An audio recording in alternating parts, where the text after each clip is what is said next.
So in order to fully grasp the story so you can recite your poems well, you've got to have some insight about the play Romeo and Juliet, and a lot of you know the romantic nature between the two because it's quite famous.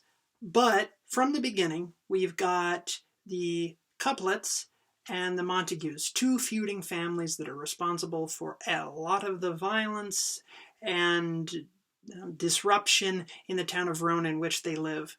Juliet is a couplet, and then Romeo is a Montague. So what happens is they both have people that they're interested in, or in a way their family wants them to marry. However, they meet one another at a party, at a ball, and they fall in love. They express a lot of romance for one another, and later we see that balcony scene from which both of your poems are take place there.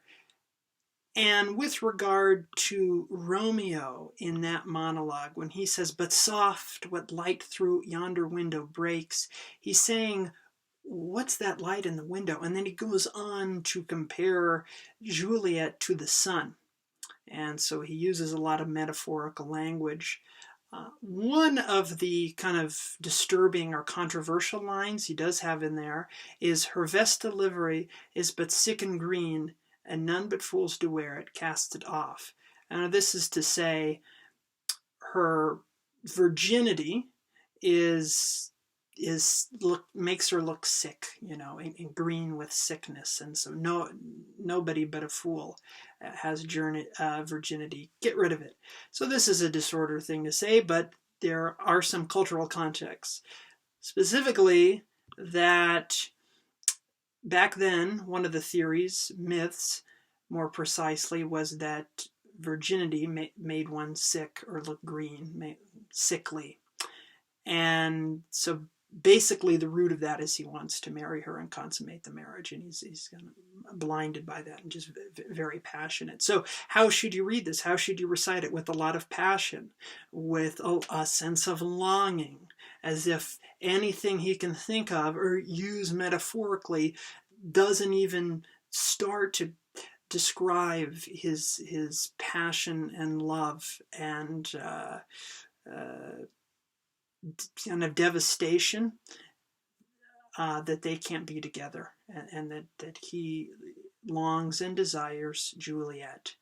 So obviously, do not say it in a monotone. Say it with some passion.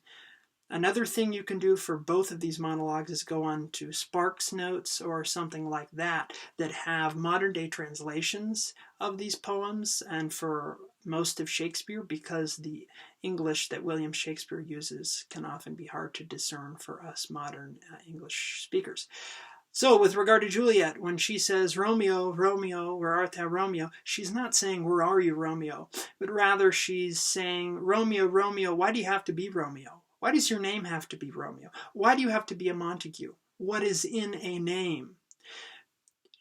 If only you change your name, we could be together. What is in a name?" She goes on to say that. So it's kind of all about, if only you weren't a Montague.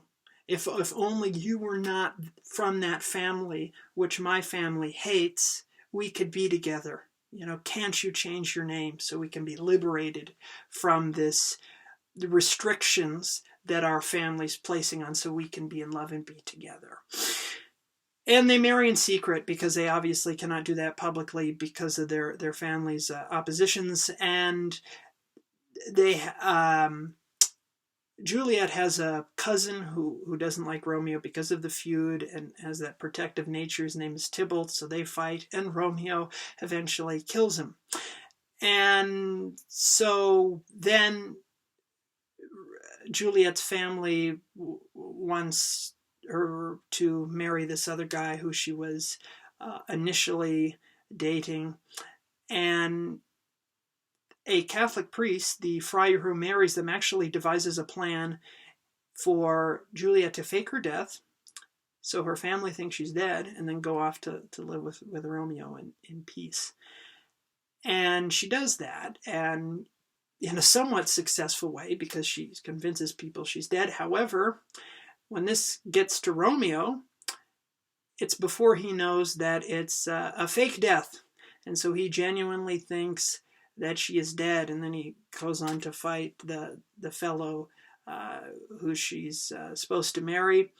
And then he himself is poisoned. He commits suicide, Romeo.